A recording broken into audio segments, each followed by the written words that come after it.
Hello guys and welcome back to my channel. This is Alexander Martin with Historic Adventures with Alex, and I like to show you guys a bit of what the uniforms would have looked like for the War of 1812. Now particularly, all uniforms vary depending on different branches of services for the United States.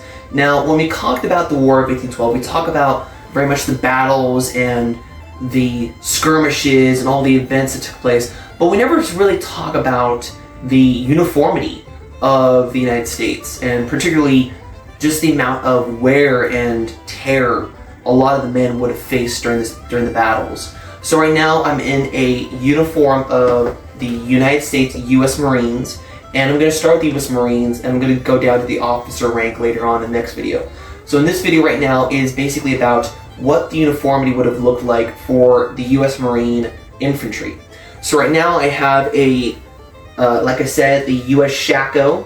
This is a U.S. Marine Shako, and you know, this is basically, all these things are replicas, but these are very much what they would have worn on the battlefields. Particularly for the Marines, they would have worn this in areas like Baltimore, Bladensburg, Craney Island, even Culp's Field. I think they were involved in that, and this would eventually lead them to the infamous Battle of New Orleans, where a handful of them would have fought against the British with the infantry, along with major generals like Andrew Jackson and John Coffee, who were basically involved with the War of 1812. So you can see right now the U.S. Shako is a very, golden piece. It has a lot of really good artifacts. It has like a big, so sometimes the Shako would have come into different ways, like they would have silver plating or a gold sash or a gray or silver sash on the Shako. Now there were different types of Shakos. Now there was this is the one called what we call a stovepipe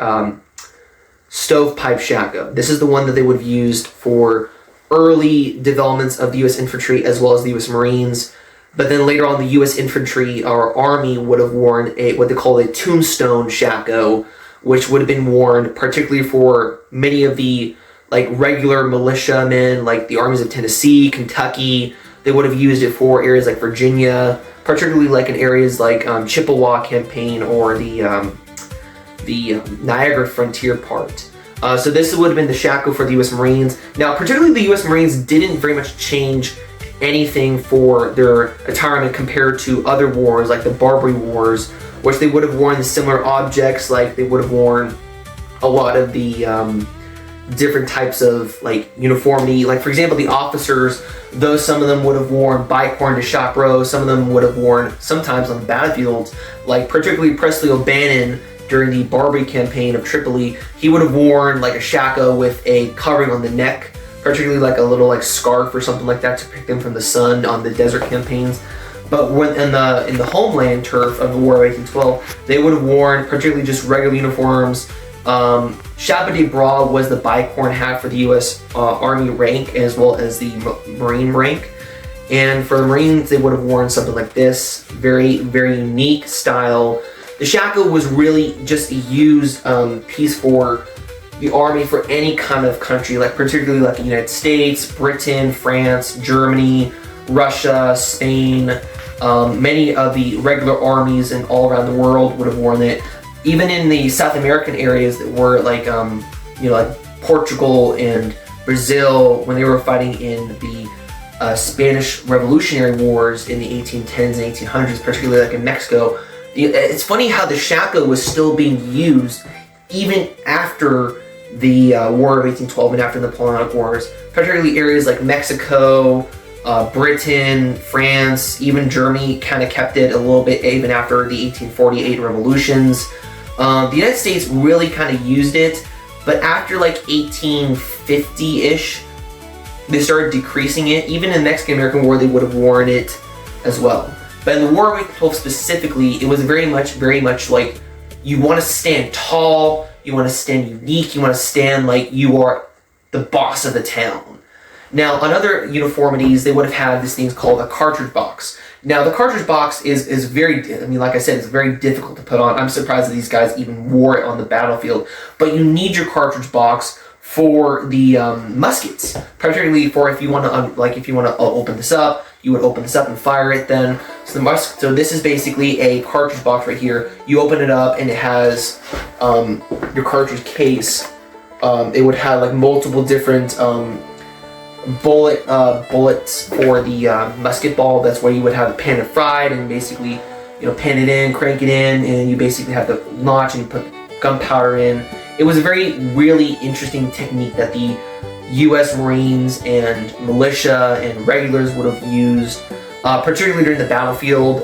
And I was just surprised at how fast it really took them a lot. They would have had to do a lot of good training, a lot of different things. And the other thing on the other side here is a bayonet sling. Now these bayonet slings were often used for the battlefield in case you want to like fix bayonets. And sometimes they would use it for swords, like scabbard, like cutlass swords. For the U.S. Army officer uniforms, particularly for the Marines, they would have used something different for everything else. So now I have this in my sword then, but you can just imagine you'd have to take it out like this, put it all the way around, and just basically crank it up and just fire like that. It was a very interesting timeline to think about. And this one is a wool tailcoat uniform. Now for the regular infantry Marines, they would have worn not like a tailcoat, but they would worn something called a coatee, which is basically almost like a semi-fatigue made of wool, that I would describe it then. And you can sell like these is very much the used uniform they would have used with. Now for the officer uniform, it was a lot more heavier. It was a lot more used for like style, for tropes and everything else. But you can see that the infantry one was kind of blessed and gifted with all the trinkets and everything else, like the gold platings on all the uniform wool. And this is actually pretty unique though, because now other types of coatees would have not have worn a sash. I like to wear a sash though because, you know, honestly though, if you're gonna look for style, some Marines would have worn the sash. Like particularly like, you know, things like cannoneers, like in Bladensburg or in Baltimore where they would have been more used in cannoneers, they would have used the sash lock though to differentiate them from regular infantry. Now the infantry would have been not using a sash very much, they wouldn't have needed it then. But for the officers, they definitely would have used it then. It's most likely they would have used it for like, you know, for like the sword, the scabbard, so that it looks more stylish and much more in combat. Really back in the day, the combat for the day was style. It was really more of a, if you look cool in the battlefield, if you look nice and everything else, you will look really cool. Now nowadays that wouldn't have been appearance would have been a big thing. But it's funny how we always look for appearance now in the modern military.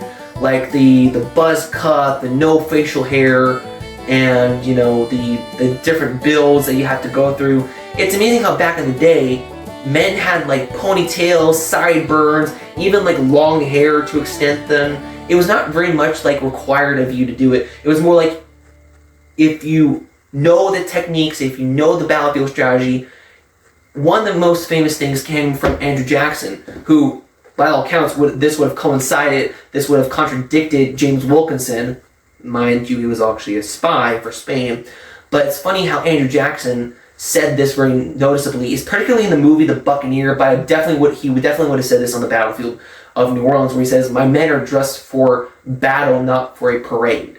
And it's funny how, back in the day, that parade sense would have looked much differently for the Marines as well as the infantry, because this was, in fact, the style back in the day. They would have had the long hair a little bit, not like super long like, you know, the American Revolution, but they would have had like something like similar to paintings of Napoleon or even Andrew Jackson, where he had like bushy hair, and they would have had sideburns. They would have allowed it, honestly. It's kind of funny how modern day military standards would have differentiated from that then. It's particularly the buzz cut. Now, I don't want to say my opinions on the issue of whether or not I think the idea of clean cut makes you a soldier. I will have to say this then. What people say clean cut right now is that we're going to look like, you know, we're going to have, you know, we're not going to look like Vikings. It's kind of funny though, because the Vikings actually accomplished more than the U.S. Army is doing right now in the modern military. And we think that clean cut and no facial hair makes us soldiers, when literally what makes you a soldier comes from the heart, really. But that's my own opinion on the matter. I don't think looks should matter as much as if you know you're fit for it and you battle the fight and you fight the battle. Like, for example, a soldier's not going to look at you and say, well, I can't kill you because you don't have a buzz cut or you don't have facial hair, so therefore I can't kill you then. No, a soldier would have looked whatever he needed to look like on the battlefield. And clean cut just doesn't look that very much like a soldier. A soldier comes from the heart, not from the battlefield. Or not literally from like looks and style.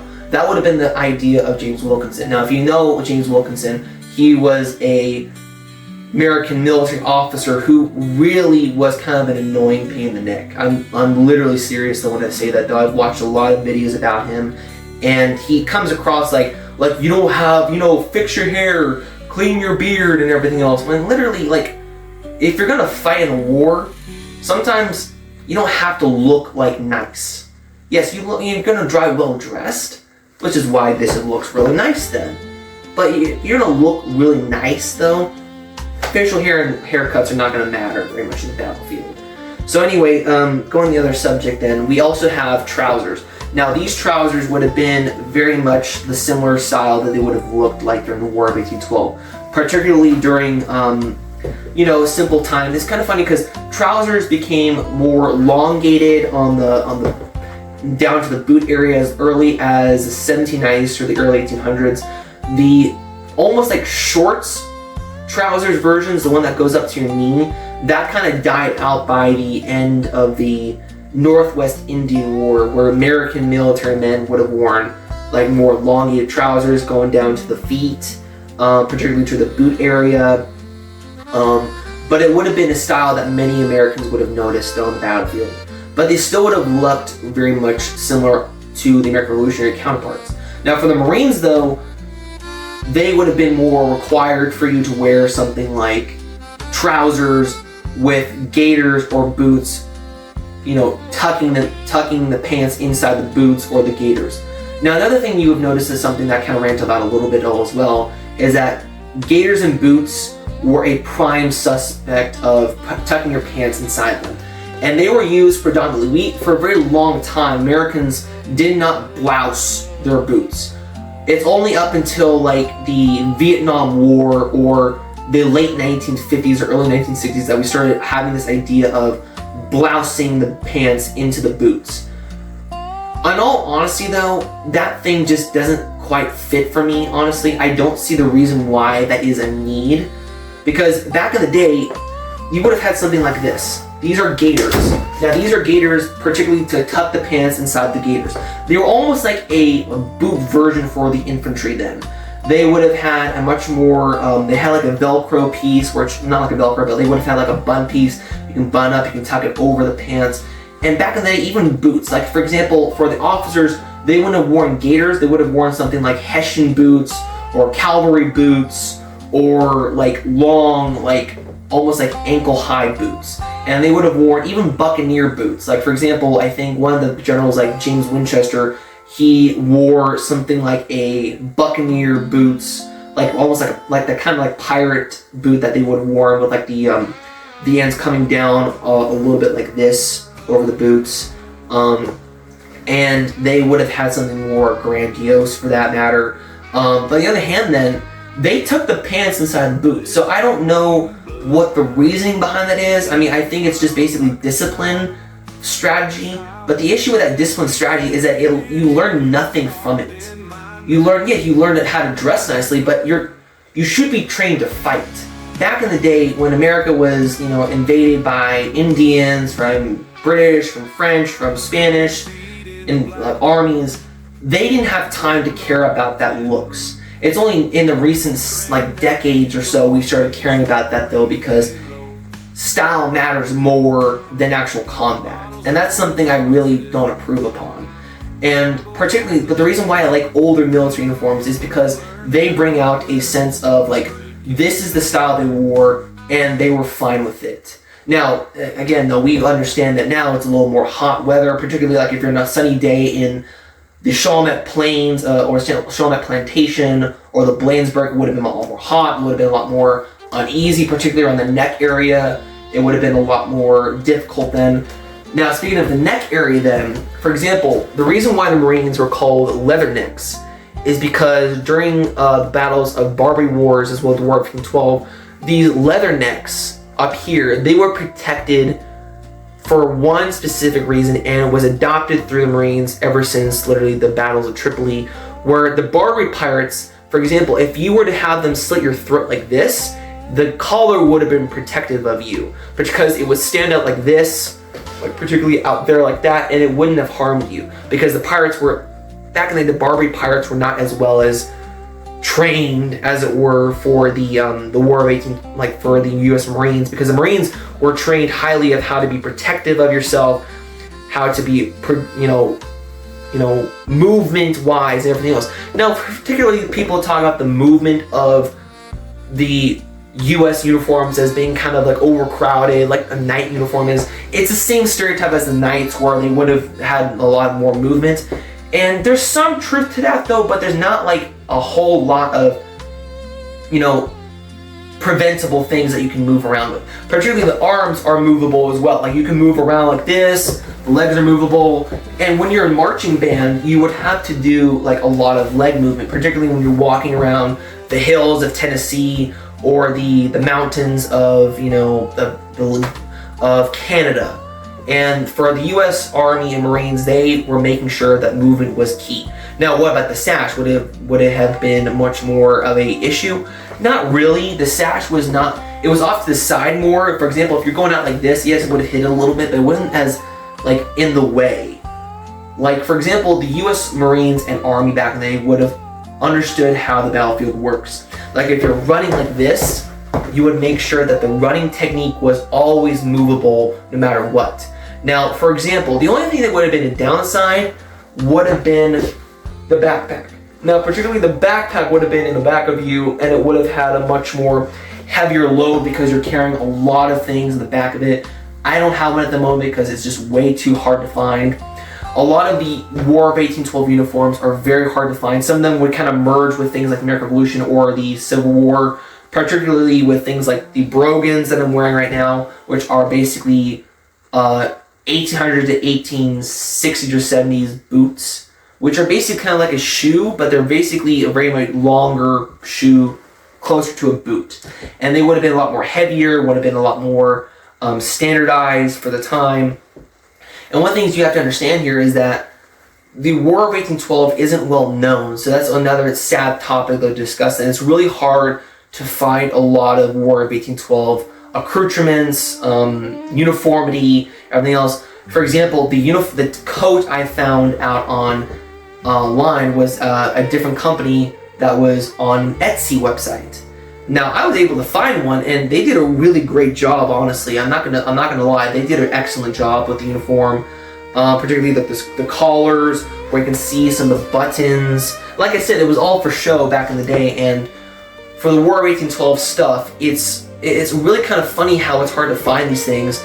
But for example, these things are normally used for the Napoleonic Wars, and it's not really a cross belt. For example, for a very long time, I thought that you had to find an actual cross belt for it to fit the uniform. What's funny is that there's no such thing as really much of a cross belt. I've tried to look it up online many times then, and what I found out is it's more of like a mix of the cartridge box and the bayonet sling. And sometimes it could be different ways. Sometimes it could be leather, sometimes it could be wool. This one's more of like a baldric kind of uniformity. So this would have been used during the War of 1812, particularly for the U.S. Marines and the infantry. And this is very, very closer you're going to get to a uniform.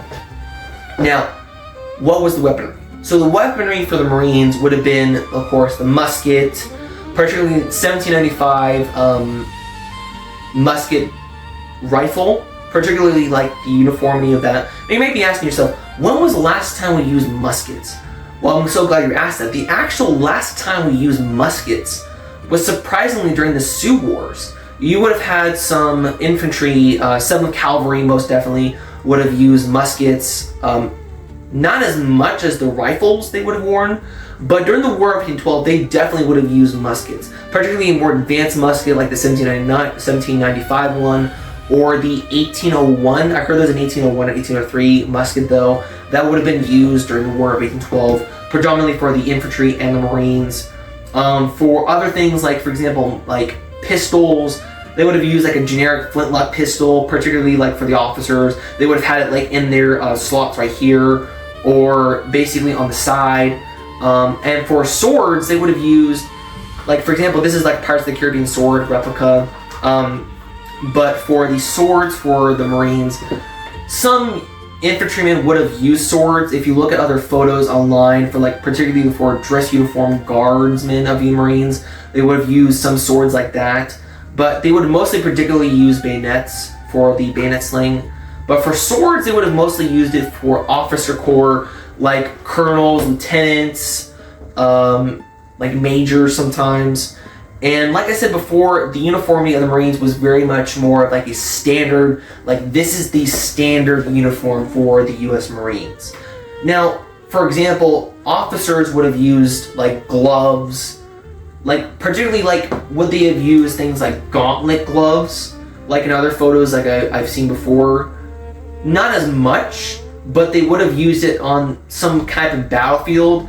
Like, I wouldn't be surprised if Presley O'Bannon would have used gauntlet gloves on the Battle of Tripoli, because gauntlet gloves were becoming a new thing for the U.S. Army as well as the Marines, particularly leaders like Andrew Jackson, Winfield Scott, and I think some other people. I think it was James Winchester would have used gauntlet gloves.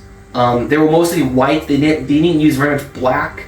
For example, the bayonet sling and the cartridge box, like the crossbow I'm talking about, they would have not have used black leather. They would have used white leather. Like I'm saying right now, if you look at pictures online for the U.S. Marines, they would use white leather stuff. The army would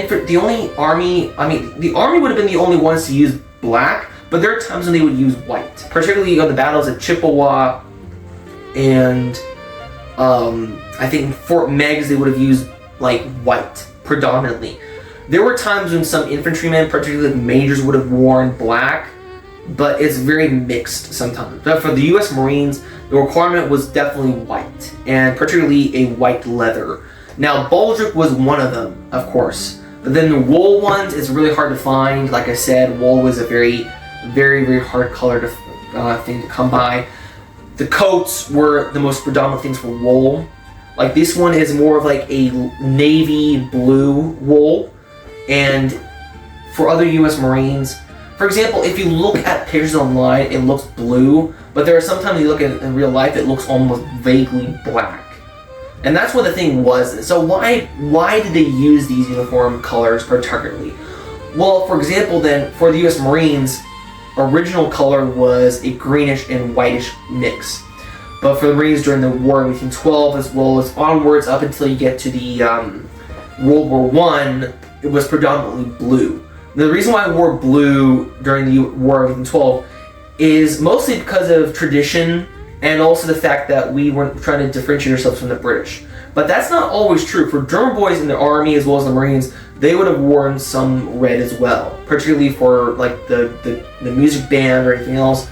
But that's not as much though for the infantry and the Army as well as the Marines, and even the Navy, they would have worn blue. So overall then, this is a very unique uniform, and it's something that I really hold dear because it's something I really enjoy a lot then. And for the U.S. Marines in general though, this is a uniform I feel like Marines should take pride in, particularly in everything else. And I feel like we should bring this back. Like I'm not talking about the fact that, you know, we should bring this whole uniform back. I'm saying we should bring back some, for the dress uniform particularly, I feel like we should get back into wearing boots. I don't like the dress shoes. They look very much more civilian. They don't look very much more like a standard military outfit. The dress shoes just look very lazy. They make the men look a little bit more lethargic. They make them look very much weak. I think the boots would have looked much better. Well, some people say, well, you make them look more like a totalitarian. No. There was a time in which men in the American Marines, as well as the uniform in the U.S., would have had boots, gaiters, some of the lines. Even the Navy still has, for the dress uniform, gaiters. And that's the thing that I have a hard time with. Wear boots on the battlefield as well as wear boots in parade. Even if you're dressed for parade, you should still look like a soldier. The differentiation between a civilian and a soldier is that a soldier is required by the government to go out and, take action. A civilian is someone that stays in the back then and just watches it from the ceiling, as well as taking the luxuries they have. For the military itself, they should take pride in what they wear. And I feel like modern military dress code just doesn't fit the bill anymore, when this was the whole entire looks and style of the time then. Like I'm saying, I feel like they should bring back the shako and not the stupid dress cap, because it just looks very 1940s-esque. And I know people have this really much fond time for World War II, but it's almost near 100 years from now, and I feel like we should move forward in time. And this is something I feel like, if you want to bring back some nostalgia, this is the time that the Marines were at its infancy and used a lot of really cool looks. Like, I'm not saying looks as cool, but they were very much almost awestruck, to be honest though, that we actually had a time which we looked much better than we do now, honestly. The coyote boots, the camouflage uniform, it's cool, but it makes us look like hunters more than it makes us look like soldiers. And, Andrew Jackson would have agreed with me. He wanted us to have more of a standardized military. That's why he always disciplined his troops to look how they were. And particularly for hair dresses, he didn't actually very much care for the hair stuff. He didn't very much have a problem with it. He didn't have very much of an issue with it. It's only nowadays we have an issue with that, and that's something I feel like we should not get ourselves overdrawn to the looks and styles of our body. If we're going to dress for combat, we should look like we've seen combat, and we should be prepared for anything. So anyway, that's my video for today, guys. I hope you guys enjoyed the uniformity of the style then. And as I say before, I'm going to put my hat on, my shako. See, this is style right here. And this is how you fire. So that does it for this review, guys. Hope you guys enjoy, and I'll be flying the British right now, so see you guys later.